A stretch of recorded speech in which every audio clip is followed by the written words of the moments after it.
Hello student, good morning.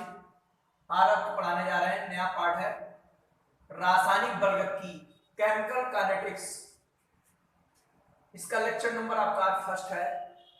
इससे पहले एक चैप्टर और विलियम के बाद पार्ट था आपका विद्युत रसायन इलेक्ट्रोकेमिस्ट्री।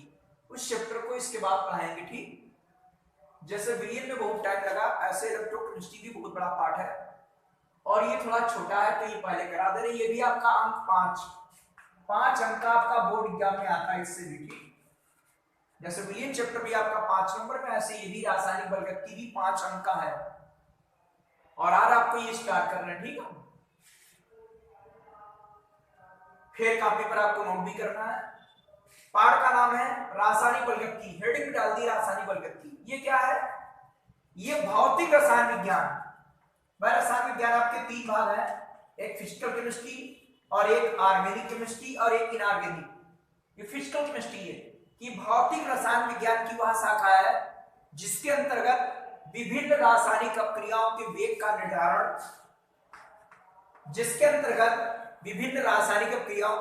के वेग का निर्धारण और उनके विभिन्न भौतिक कारकों जैसे ताप, कामादाब व सांद्रण, उत्प्रेरक भी लिख सकते हो, आदि कारकों के प्रभाव का अध्ययन किया जाता है। तो उसे बोलते हैं रासायनिक बलगति या भौतिक रसायन विज्ञान की वह शाखा है जिसके अंतर्गत विभिन्न रासायनिक अपक्रियाओं के वेग का निर्धारण और उन पर भौतिक कारकों जैसे ये के प्रभाव का अध्ययन किया जाता है, उसे कहते हैं रासायनिक बलगति। ठीक, मतलब क्रिया का वेग क्या है, उस पर ताप का क्या प्रभाव पड़ता है, दाब का, सांद्रण, इनका क्या प्रभाव पड़ता है, उसका अध्ययन किया जाता है इसके अंतर्गत। ठीक, तो उसे बोलते हैं रासायनिक बलगति। इसकी परिभाषा आप लोग नोट कर लेंगे कि क्या है। देखो, यह भौतिक रसायन विज्ञान की वह शाखा है, यह भौतिक रसायन विज्ञान की वह शाखा है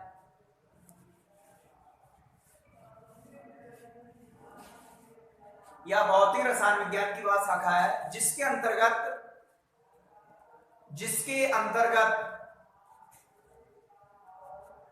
विभिन्न रासायनिक अपक्रियाओं के वेग का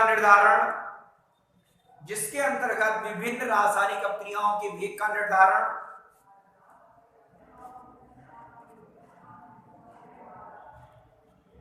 तथा उन पर भौतिक कारकों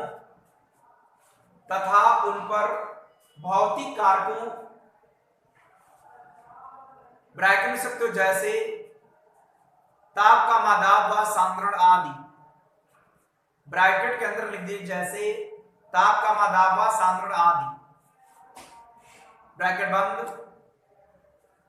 भौतिक कारकों लिख लिया, के प्रभाव का अध्ययन किया जाता है,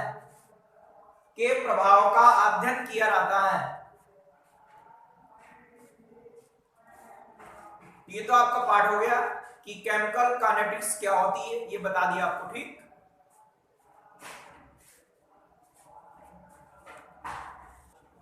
उसी के नीचे लिखेंगे कि वेग की दृश्य क्रिया निम्न प्रकार की होती है। जो हमने रासायनिक बलगति पाया था उसी नीचे लिखना है कि वेग की दृश्य क्रिया निम्न प्रकार की होती है। फर्स्ट है तत्कालिक या आयनिक अपक्रियाएं, सेकंड है मंद या आणविक अपक्रियाएं। ठीक, तो सबसे पहले नंबर फर्स्ट डालेंगे तत्कालिक या आयनिक अपक्रियाएं। तो ये क्या होती है? नाम से स्पष्ट है कि वे क्रियाएं जो बहुत ही तीव्र वेग से होती है, तत्कालिक अपक्रियाएं कहलाती हैं और इनके वेग को सामान्य विधियों द्वारा मापा नहीं जा सकता है। ठीक, और ये आयनों के मध्य होती है, ये अभिकारक के आयनों के मध्य होती है, इसीलिए इन्हें आयनिक अपक्रिया भी कहते हैं। ठीक, और इन अपक्रियाओं को पूर्ण होने में अल्प समय लगता है, जैसे 10 की पावर -3 सेकंड लगभग लगता है इन अपक्रियाओं को पूर्ण होने में। ठीक, जैसे एग्जांपल है ये आपका सिल्वर नाइट्रेट का विलयन है और इसमें सोडियम क्लोराइड का विलयन मिला दिया, तो सिल्वर क्लोराइड का तुरंत सफेद हो छिपाएगा सिल्वर क्लोराइड का तुरंत सफेदोक्षय पाएगा और ये NNO3 बनेगा। तो ये कहलाएंगी आपकी आयनिक अपक्रियाएं, या इन्हें बोलेंगे तत्कालिक या तीव्र अपक्रियाएं। ठीक, इनके वेग को सामान्य विधियों से माप नहीं सकते हो। 10⁻³ सेकंड में पूर्ण होगी, अर्थात समझ लीजिए पलक झपकते ही पूर्ण हो जाएगी क्रिया। तो इनके वेग को सामान्य विधियों से आप माप नहीं सकते हो। सेकंड है मंद या आणविक अपक्रियाएं। मंद या आणविक अपक्रियाएं ये क्या होती है कि वे क्रियाएं जो अभिकारक के अणुओं के मध्य होती है, इसीलिए कहलाती आणविक अपक्रियाएं। ये बहुत मंद गति से इसलिए होती है क्योंकि इनको पूर्ण होने में कुछ मिनट या घंटा या दिन या वर्ष भी लग सकते हैं इनमें, इसीलिए क्रिया कहलाती है मंद अपक्रिया या आणविक अपक्रियाएं। कुछ ऐसी होती जो अति मंद होती हैं, उनमें वर्ष या दिन लगते हैं, और कुछ होती मंद होती है, उनमें मिनट या घंटे लगते हैं। ठीक, तो हमने एक ही में लिखवा दिया कि ये मंद या आणविक अपक्रिया। ठीक, जैसे एग्जांपल देख लीजिए, जैसे H2 है और हाफ O2 से क्रिया कराएंगे, ये H2 और हाफ O2 और बनेगा पानी। ठीक है, तो ये बहुत ही मंद गति से होती है। इनमें क्या होगा, कुछ दिन या वर्ष का और लग जाए इनको होने में, कि आप हाइड्रोजन की क्रिया ऑक्सीजन से कराओगे, पानी पतली कब बनेगा, तब तक आप प्यासे खत्म हो गए। तो इसमें जो है दिन या वर्ष लगते हैं होने में। ठीक, सेकंड उदाहरण है, जैसे ये CH3COOH है और इसकी क्रिया हमने C5OH से करा दी, ये इनके अणुओं के मध्य क्रिया हो रही, तो बनेगा CH3COOH ऐसे CH3COO और ये CH5H और OH, आपका पानी निकल गया। ठीक, ये भी आपकी आणविक अपक्रिया है, अणुओं के मध्य हो रही। ठीक, तो इन्हें मंद अपक्रिया या आणविक अपक्रिया भी कहते हैं। ठीक, और इसके बाद जो इसमें पढ़ेंगे वो मोस्ट इंपॉर्टेंट होगा, जो आपके नॉलेज के लिए था कि तीव्र अपक्रिया क्या होती है और मंद अपक्रिया क्या होती है। ठीक, देखिए वेग की दृश्य क्रिया निम्न प्रकार की होती है, दोनों टाइप लिख लेना, उसमें नंबर फर्स्ट डालिए तत्कालिक या आयनिक अपक्रियाएं, हेड डालेंगे तत्कालिक या आयनिक अपक्रियाएं, इसमें लिखिए वे अपक्रियाएं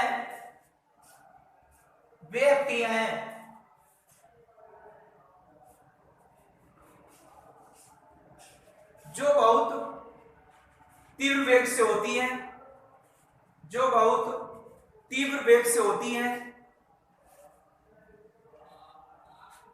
तत्कालिक अपक्रियाएं कहलाती हैं।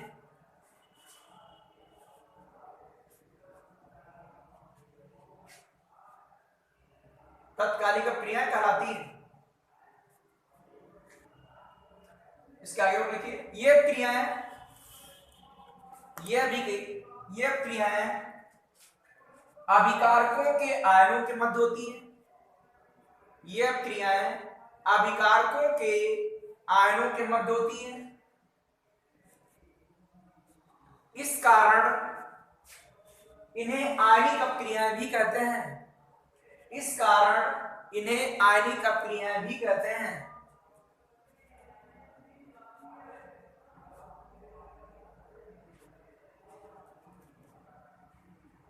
इन अपक्रियाओं के वेग को सामान्य विधियों द्वारा मापा नहीं जा सकता है। इन अपक्रियाओं के वेग को सामान्य विधियों द्वारा मापा नहीं जा सकता है।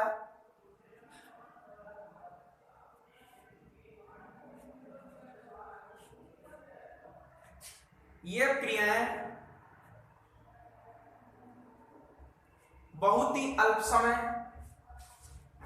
ये क्रियाएं बहुत ही अल्प समय, लगभग 10⁻³ सेकंड में पूर्ण होती है। जैसे आप एग्जांपल लिख लीजिए, silver nitrate AgNO3 plus NaCl sodium chloride, क्रिया होगी सिल्वर क्लोराइड बनेगा और NaNO3 निकल जाएगा। ठीक, सेकंड डाल लेंगे मंद या आणविक क्रियाएं, मंद या आणविक क्रियाएं।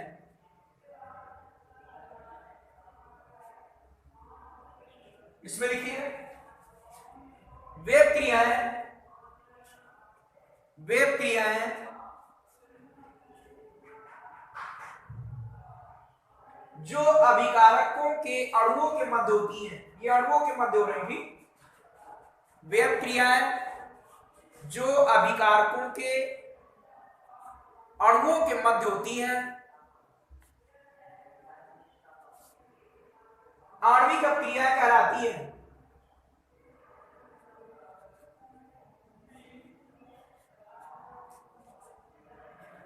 ये क्रियाएं मंद गति से होती है,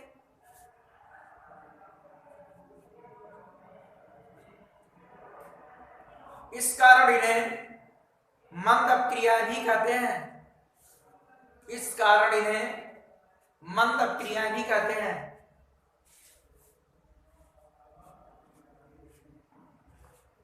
इन अपक्रियाओं को पूर्ण होने में, इन अपक्रियाओं को पूर्ण होने में कुछ मिनट, कमा घंटे, कमा दिन या वर्ष भी लग सकते हैं। जैसे एग्जाम्पल आप दो लिख लीजिए कि H2 प्लस हाफ O2 बराबर H2O, पानी बन गया। ये CH3COOH प्लस CH5OH एसिटिक अम्ल एथिल अल्कोहल बनेगा CH3COOH, CH3COOH, HOH आपका H2O निकल गया।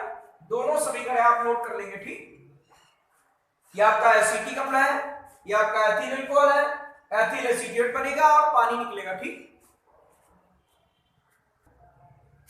अब आपको जो स्टार्ट होगा क्रिया का वेग, यहां से मोस्ट इंपॉर्टेंट आपका चलेगा, ठीक। अब क्रिया का वेग क्या होता है कि वह दर जिस पर समय के साथ साथ, वह दर जिस पर समय के साथ साथ क्या होगा, अभिकारक या उत्पाद पदार्थों का सांद्रण परिवर्तित हो जाता है, वो कहलाता क्रिया का वेग। जैसे आप समझिए कि अपक्रिया का वेग क्या होता है, यह अपक्रिया का वेग क्या हुआ, पहले से अपक्रिया हो रही कि A प्लस बी और इधर बन रहा C प्लस डी, तो जब अपक्रिया होगी तो इनके सांद्रता में, अभिकारक की सांद्रता में कमी होगी और उत्पाद की सांद्रता में वृद्धि होगी, ठीक। ये ध्यान दीजिएगा आप लोग। तो अभिक्रिया के होने से क्या होता है, अभिकारक और उत्पाद पदार्थों का सांद्रण परिवर्तित हो जाता है कि वह दर जिस पर समय के साथ साथ अभिकारक या उत्पाद पदार्थों का सांद्रण परिवर्तित हो जाता है, अपक्रिया का वेग कहलाता है, ठीक। अपक्रिया का वेग कहलाता है। तो अपक्रिया का वेग बराबर आएगा अपक्रिया के फलस्वरूप, अपक्रिया के फलस्वरूप अभिकारक के सांद्रण में कमी, अभिकारक के सांद्रण में या सांद्रता में कमी, अभिकारक के सांद्रण में कमी होगी। और नीचे आएगा लगा समय या प्रयुक्त समय, और नीचे क्या आएगा, अपक्रिया के फलस्वरूप, अपक्रिया के फलस्वरूप उत्पाद या अभिकारक पदार्थों के सांद्रण में कमी, अभिकारक पदार्थों के सांद्रण में कमी और अपक्रिया के फलस्वरूप उत्पाद पदार्थों के सांद्रण में वृद्धि, उत्पाद पदार्थों के सांद्रण में वृद्धि।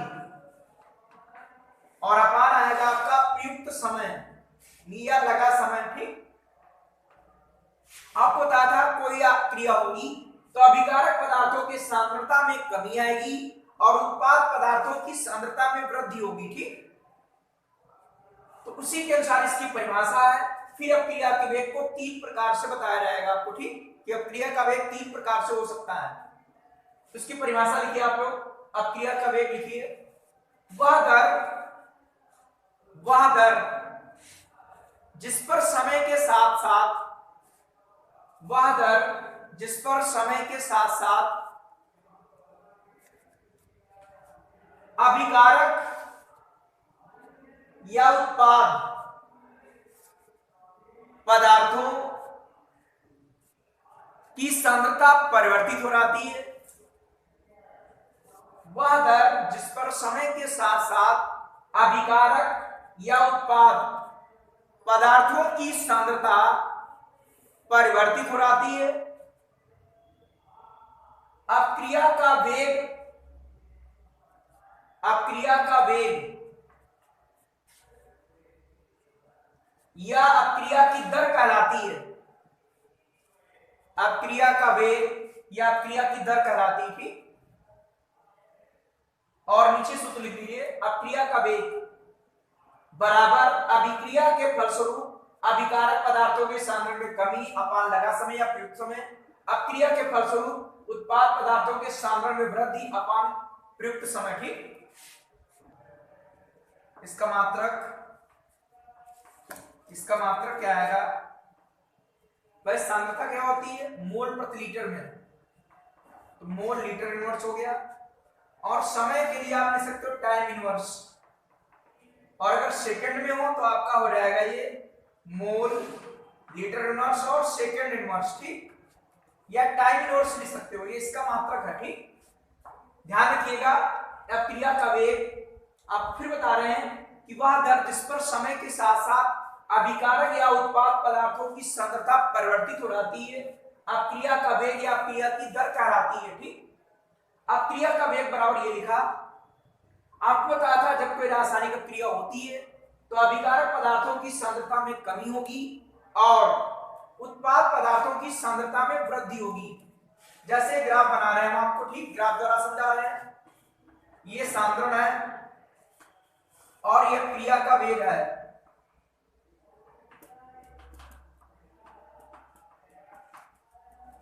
यह क्रिया का वेग है। तो इसमें क्या होगा कि जब अपक्रिया होगी,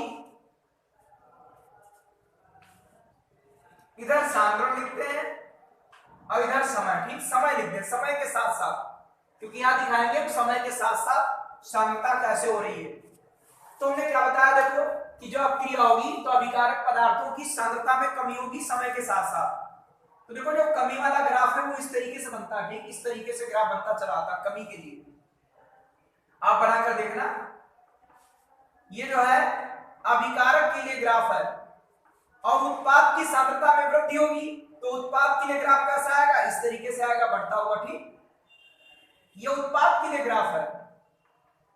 बढ़ने के लिए जानते हो कि ऐसे बढ़ेंगे, ये बढ़ेंगे तो ग्राफ इसी तरीके से आएगा। तो ये उत्पाद के लिए ग्राफ है भाई, ये समय जैसे जैसे बढ़ रहा है वैसे सांद्रण अभिकारक पदार्थों का सांद्रण घट रहा है और उत्पाद पदार्थों की सांद्रता में वृद्धि हो रही थी। ये ग्राफ बनाना नहीं, लेकिन आपको ग्राफ द्वारा भी समझा दिया हमने, ठीक। बात सबको समझा है कि नहीं। ये अपक्रिया की वेग की परिभाषा, ये इसका मात्रक और ये दो सूत्र लिखने हैं और ये हमने ग्राफ द्वारा समझाने का प्रयास किया आपको। नई राय से लिखेंगे, यदि x मोल प्रति लीटर अभिकारक की सांद्रता t समय पश्चात या t सेकंड पश्चात, बात है की चीज है, t सेकंड पश्चात, यहां पर समय सेकंड में ले लिया, उत्पाद में परिवर्तित हो जाती है, उत्पाद में परिवर्तित हो जाती है। यदि x मोल प्रति लीटर अभिकारक की सांद्रता t सेकंड में उत्पाद में परिवर्तित हो जाती है तो अपक्रिया का वेग क्या आएगा, अपक्रिया का वेग बराबर x अपान t। ये अपक्रिया का वेग हो गया, अपक्रिया का वेग बराबर हो गया x अपान t, ये सांद्रता में परिवर्तन और ये अपान में t हो गया, ठीक। बात सबको सुना है कि नहीं। तो अपक्रिया का वेग ही हो जाएगा। तो इस मात्रक के बाद इतना आप और नोट कर लोगे कि यदि x मोल प्रति लीटर अभिकारक की सांद्रता t सेकंड में या t सेकंड पश्चात उत्पाद में परिवर्तित हो जाती है तो अब क्रिया का वेग बराबर x अपान t आ जाएगा। ठीक, उसके नीचे लिखेंगे अब क्रिया के वेग को निम्न 3 प्रकार से प्रदर्शित कर सकते हैं। निम्न 3 प्रकार से प्रदर्शित कर सकते हैं, प्रदर्शित कर सकते हैं। आप क्रिया के वेग को निम्न 3 प्रकार से प्रदर्शित कर सकते हैं। ठीक, नंबर 1 आपका होगा औसत वेग, औसत वेग। दूसरा होगा तात्क्षणिक वेग, तात्क्षणिक वेग। और तीसरा होगा प्रारंभिक वेग, प्रारंभिक वेग होगा तीसरा। ठीक, अब क्रिया के वेग को निम्न 3 प्रकार से प्रदर्शित कर सकते हैं। इन तीनों को कायदे से पढ़ना क्योंकि इस पर न्यूमेरिकल भी है। पहला औसत वेग, दूसरा तात्क्षणिक वेग और तीसरा है प्रारंभिक वेग। ठीक, फर्स्ट आपका औसत वेग। ठीक, तो औसत वेग क्या होगा कि किसी रासायनिक अभिक्रिया, किसी रासायनिक अभिक्रिया में, किसी रासायनिक अभिक्रिया में उपस्थित अभिकारक या उत्पाद, अभिकारक या उत्पाद, किसी रासायनिक अभिक्रिया में उपस्थित अभिकारक या उत्पाद की सांद्रता में प्रति एकांक समय या इकाई समय, ठीक है, किसी रासायनिक अभिक्रिया में उपस्थित अभिकारक या उत्पाद की सांद्रता में प्रति इकाई समय में हुए परिवर्तन को औसत वेग कहते हैं। ठीक, प्रति इकाई समय में हुए परिवर्तन को अभिक्रिया का औसत वेग कहते हैं। अभिक्रिया का औसत वेग कहते हैं, औसत वेग कहते हैं। ठीक, एवरेज वेलोसिटी से बोलते हैं। इसे RAV से लिख सकते हो। ठीक, R मतलब रेट, अभिक्रिया की दर या अभिक्रिया का वेग, रेट आप एक समय से बोलते हैं।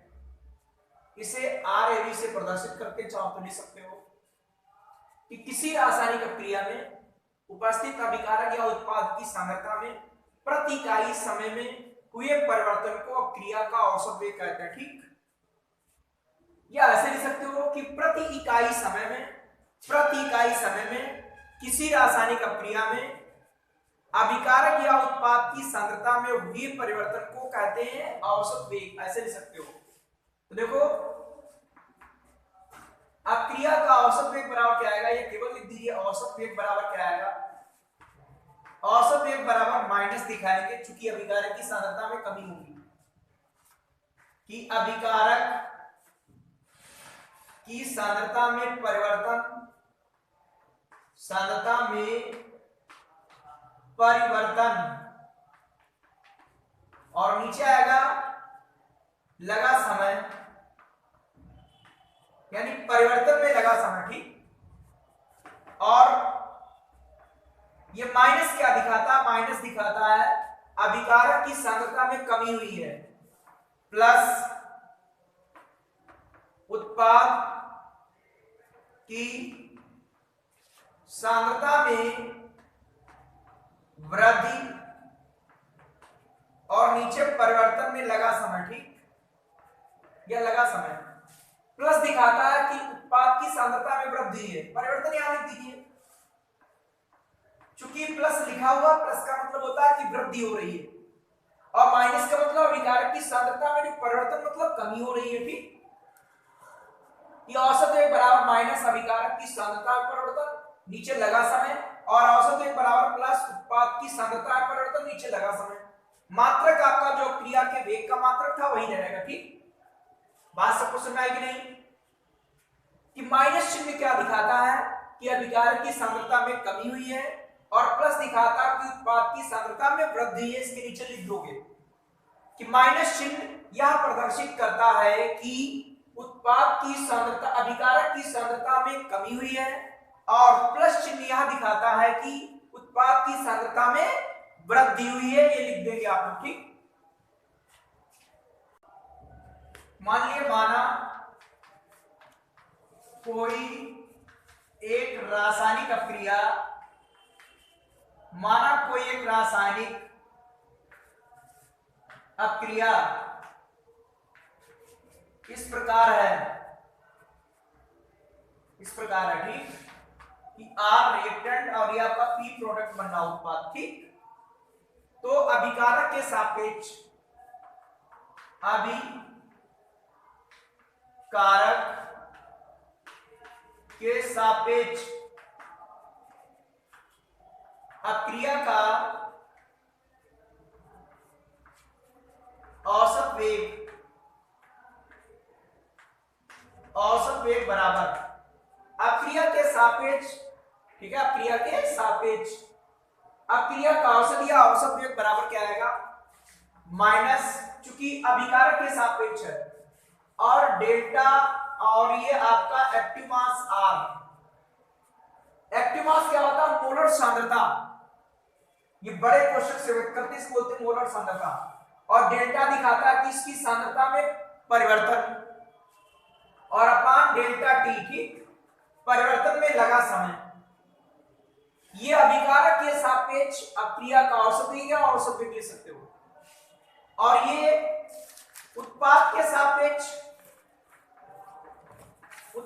सापेक्ष औसत वेग बराबर क्या आएगा? माइनस डेल्टा पी और अपान डेल्टा टी। तो इसकी सांद्रता वृद्धि होती तो प्लस में लिखोगे। ठीक, इसकी सांद्रता में कमी होती तो माइनस लिखते हैं। ठीक, अब क्या लिखेंगे इसके नीचे कि उपरोक्त अपक्रिया में, उपरोक्त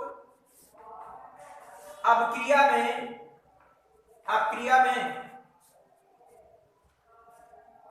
आर की सांद्रता में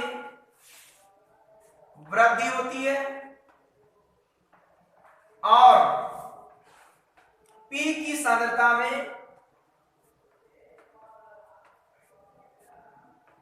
कमी होती है। अर्थात जैसे जैसे पी होगी वैसे वैसे आर की सांद्रता में कमी होगी, अर्थात आर विलुप्त होने लगेगा और पी की सांद्रता में वृद्धि होगी। ठीक, सॉरी, आर की सांद्रता में कमी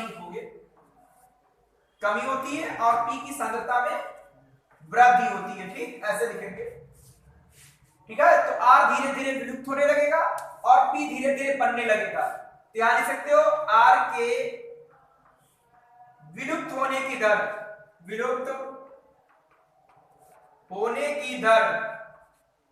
ठीक है, आर के विलुप्त होने की दर, या ले सकते हो आर के विलुप्त होने का औसत वेग। यहां पे क्या आएगा? Minus delta R delta T, active mass का निशान है, और पी के बनने की दर बराबर आएगा प्लस डेल्टा पी अपान डेल्टा टी। ठीक, डेल्टा एक्टिव मास आप पी लिखेंगे। ठीक, तो ये आर के विलुप्त होने की दर हो गई और ये पी के बनने की दर हो गई। अपक्रिया अभिकारक के सापेक्ष अपक्रिया का औसत वेग ये था, उत्पाद के सापेक्ष औसत वेग एक था। ठीक, तो ध्यान दीजिएगा, ये आपको समझ आया होगा कि आर के विलुप्त होने की दर ये आएगी और पी के बनने की दर ये आएगी, क्योंकि इसकी सांद्रता में कमी होती, इसकी सांद्रता में वृद्धि होगी। ठीक, इसी प्रकार कोई अपक्रिया इस प्रकार है, कोई अपक्रिया इस प्रकार है, ए और एरो बन रहा 2b। अब कायदे से समझिए यहां से। ठीक, तो आएगा ए के विलुप्त होने की दर या ए के विलुप्त होने का औसत वेग ये अंदर बात की चीज है। औसत वेग पढ़ रहे तो औसत वेग लिख दिया वो कि ए के विलुप्त होने का औसत वेग बराबर क्या आएगा माइनस, चूंकि इसकी सर्वोत्तम कमी डेल्टा एक्टिव मास ऑफ ए और अपान डेल्टा टी, ठीक। अब क्या आएगा, बी के बनने का औसत वेग, बी के बनने का औसत वेग क्या आएगा plus delta active mass of B upon delta T. यहां टू नहीं लिखा रहेगा, यहां ऐसे लिखेंगे, ठीक, कि ए के विलुप्त होने का औसत वेग बराबर इतना, बी के बनने का औसत वेग बराबर इतना। उसके बाद लिखेंगे कि रस समीकरण मिति के अनुसार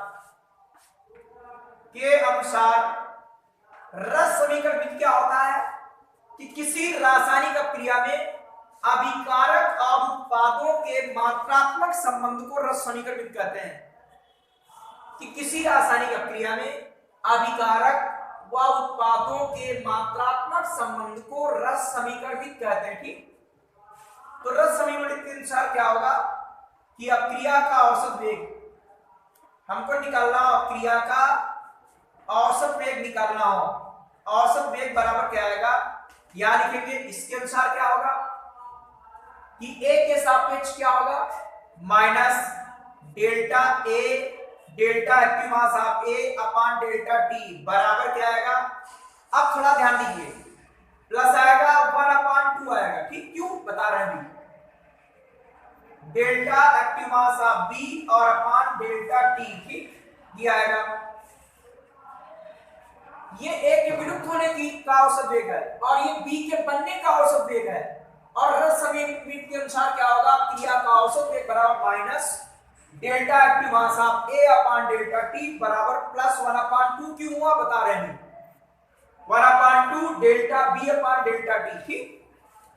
ये 2 क्यों हुआ वो देखिए, इससे रस समीकरण में क्या होती है कि किसी अपक्रिया में, किसी रासायनिक अपक्रिया में अभिकारक व उत्पादों के मात्रात्मक संबंध को रस समीकरण कहते हैं। इस समीकरण से क्या स्पष्ट हो रहा है कि जब ए का 1 मोल विलुप्त होगा तो बी के 2 मोल बनेंगे। बताओ क्या स्पष्ट हो रहा कि जब ए का 1 मोल विलुप्त होगा तो बी के कितने मोल बनेंगे, 2 मोल बनेंगे। बात से कुछ सुना है कि नहीं। तो बी के बनने की औसत वेग क्या होगा बोलो, तो बी के बनने का औसत वेग यहां पर क्या आएगा, बी के बनने की दर क्या आएगी, इसकी 2 गुनी आएगी कि नहीं भाई, इसकी क्या आएगी 2 गुनी, और दोनों को बराबर करने के लिए इसमें 2 से भाग करना पड़ेगा, तभी तो दोनों बराबर होंगे भाई। ये विलुप्त होने के लिए है और ये बनने के लिए इतनी दर है, ये बनने की दर है, तो जो बनने का मान आ रहा है वो इससे 2 गुना आ रहा है, इसमें इसके जो बनने का दर आ रही है, औसत वेग जो आ रहा बनने की वो 2 गुनी है, और ये विलुप्त हो रही है और बनने की दर 2 गुनी है, तो दोनों बराबर कब होंगे, जब जो औसत वेग बनने का जो हमारा औसत वेग है उसमें हम 2 से भाग कर देंगे, ये औसत वेग है इसमें हम 2 से भाग कर देंगे तो हमारे दोनों ही बराबर हो जाएंगे कि विलुप्त होने की दर और बनने की दर बराबर हो जाएगी, यही कहलाएगा क्रिया का औसत वेग। बात सबको क्लियर हो गई कि 1/2 क्यों आया, ठीक, वो इस क्रिया से आया कि जब इसका 1 मोल विलुप्त होगा तो इसके 2 मोल बनेंगे, अर्थात बी के बनने का औसत वेग ए की तुलना में 2 गुना है, और दोनों बराबर कब होंगे, जब इसमें 2 से भाग करेंगे, ठीक। अगर यहाँ n लिखा होता तो यहाँ पर n लिख देते, ठीक। जैसे इसके नीचे और देखिए कि माना एक सामान्य क्रिया इस प्रकार है, ये सबको समझ आएगा कि नहीं, कि ए के विलुप्त होने का औसत वेग इतना, बी के बनने का औसत वेग इतना, यहाँ पर अपन 2 नहीं लिखेंगे, यहाँ नहीं लिखना है, ठीक, तो बी के बनने का औसत वेग आ रहा, और रस समीकरण के अनुसार दोनों बराबर कब होंगे, जब इसमें 2 से भाग करेंगे, ठीक, क्योंकि 2 गुनी दर से बन रहा है ना, इसीलिए तो रस समीकरण के अनुसार लिख देंगे, ये ऐसा आ जाएगा, ठीक। यही कहलाता है मात्रात्मक संबंध, अभिकारक व उत्पादों में जो मात्रात्मक संबंध है उसे कहते हैं रस समीकरण विधि। माना एक सामान्य क्रिया इस प्रकार है, माना एक सामान्य क्रिया इस प्रकार है ध्यान रखना, आपको ये सब क्लियर हो जाएगा जब आप लोग न्यूमेरिकल इसके करेंगे, क्योंकि यार हम तीनों प्रकार के वेग बता देंगे और इसी पर रिलेटेड आपको कल इसके न्यूमेरिकल बता देंगे, तो साथ में न्यूमेरिकल पढ़ाएंगे तो ये थ्योरी आपको क्लियर हो जाएगी न्यूमेरिकल में बिल्कुल।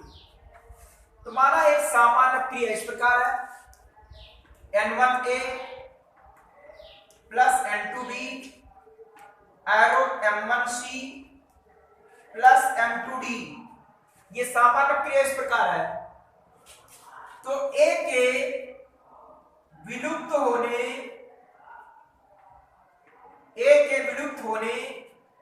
का औसत वेग बराबर क्या आएगा, ये तो वही रहेगा minus delta active mass of A upon delta T, इसमें 1/n नहीं आएगा, ठीक। B के विलुप्त होने का औसत वेग बराबर minus delta active mass of B upon delta T, ठीक, जैसे यहां लिखा था। ये तो बनने का औसत, विलुप्त होने का औसत वेग है। फिर इसके नीचे लिखेंगे C के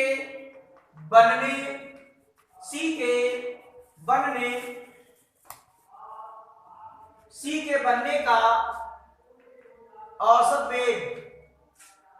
औसत वेग बराबर क्या आएगा, plus delta active mass of C upon delta T। B के बनने का औसत वेग बराबर plus delta active mass of B upon delta T। बात सबको सुनाई कि नहीं? ये A के विलुप्त होने का औसत वेग, ये B के विलुप्त होने का औसत वेग, ये C के बनने का औसत वेग और ये D के बनने का औसत वेग। नीचे लिखेंगे रस समीकरण मिति से या मिति के अनुसार क्या आएगा, ये देखने वाली बात है आपको कि अब क्रिया का औसत वेग, अब क्रिया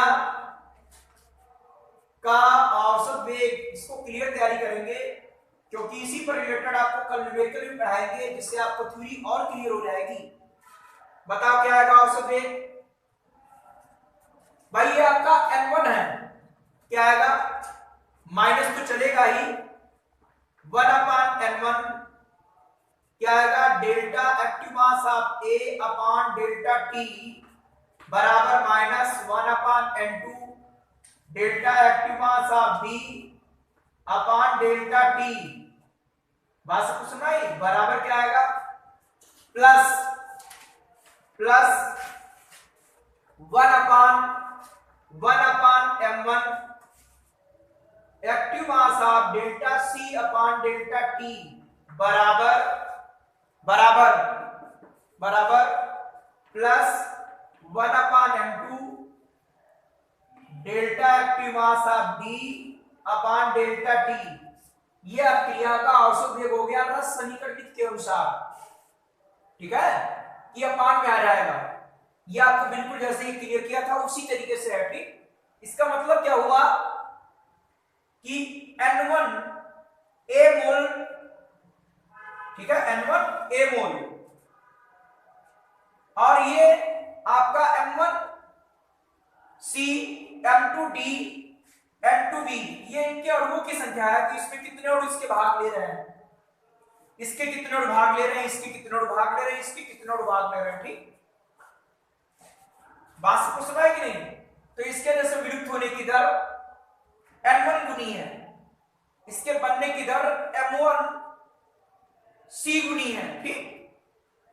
तो इसीलिए इसको डिवाइड करना पड़ता है, इसको इससे डिवाइड करना पड़ेगा, तभी आपका ये औसत वेग बराबर आएगा, ठीक। ये B के विलुप्त होने की दर N2 गुनी है, तो N2 से भाग करना पड़ता, तभी आपकी क्रिया का औसत वेग निकलता, ठीक, जैसे आपको हमने इधर बताया था, ठीक। तो इस तरीके से अब क्रिया का औसत वेग कहता है, तो आप ये चारों बराबर होते हैं, इसमें किसी का मान रखकर आप क्रिया का औसत वेग निकाल सकते हो। और A के विलुप्त होने की दर पूछता औसत वेग, तो ऐसे B के विलुप्त होने के लिए पूछेगा इस तरीके से, C के लिए, D के लिए बनने पूछे तो इस तरीके से, ठीक। ये आपको समझ आ गया होगा। अब आपको देखो ये दो उदाहरण बताते हैं इसके,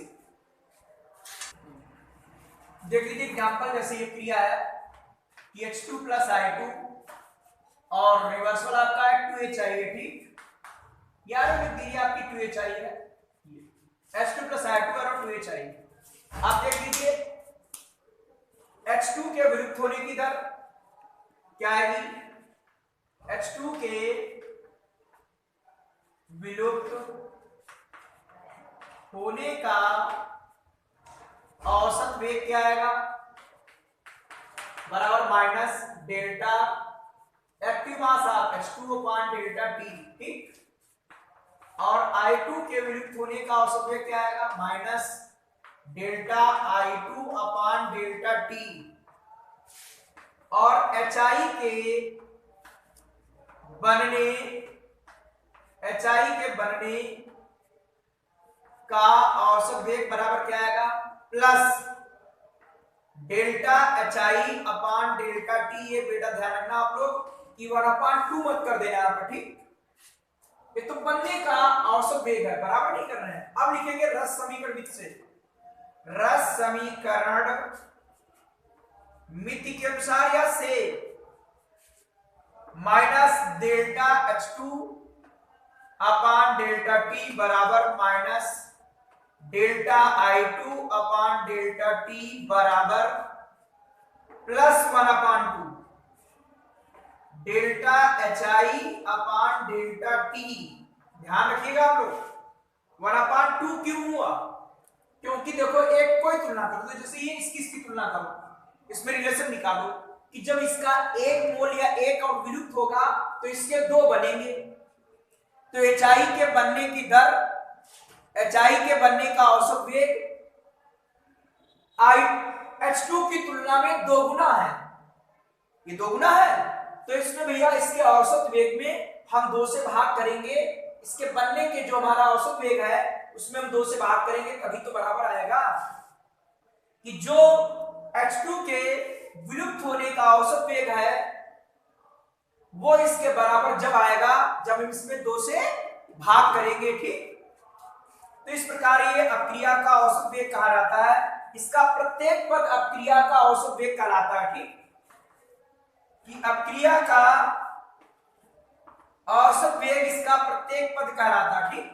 प्रत्येक पद, इतना अपक्रिया का औसत वेग है, ये भी अपक्रिया का औसत वेग है, ये भी अपक्रिया का औसत वेग है, ठीक। बात सबको सुनाई कि नहीं, क्योंकि रस समीकरण से तीनों आपकी बराबर हो गए और यही प्रत्येक पद अपक्रिया का औसत वेग कहलाता है, ठीक। तो ये इसका उदाहरण हो गया।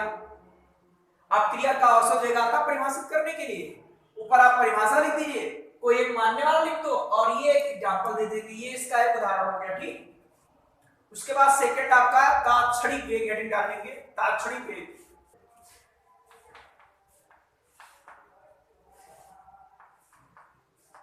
तात्क्षणिक वेग ये क्या होता है, किसी निश्चित क्षण, किसी निश्चित क्षण, किसी निश्चित क्षण पर अपक्रिया के वास्तविक वेग को, किसी निश्चित क्षण पर अपक्रिया के वास्तविक वेग को,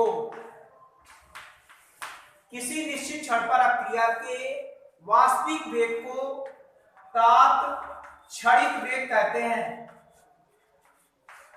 तात्क्षणिक मतलब कोई निश्चित क्षण पर वेग कहते हैं। मान लिया कि माना एक सामान्य क्रिया इस प्रकार है, माना एक सामान्य अभिक्रिया इस प्रकार है, ठीक। N1 ध्यान दीजिए, N1A N2B एरो M1C और M2D। तो इसको तात्क्षणिक वेग के संदर्भ में कैसे लिखेंगे कि अपक्रिया का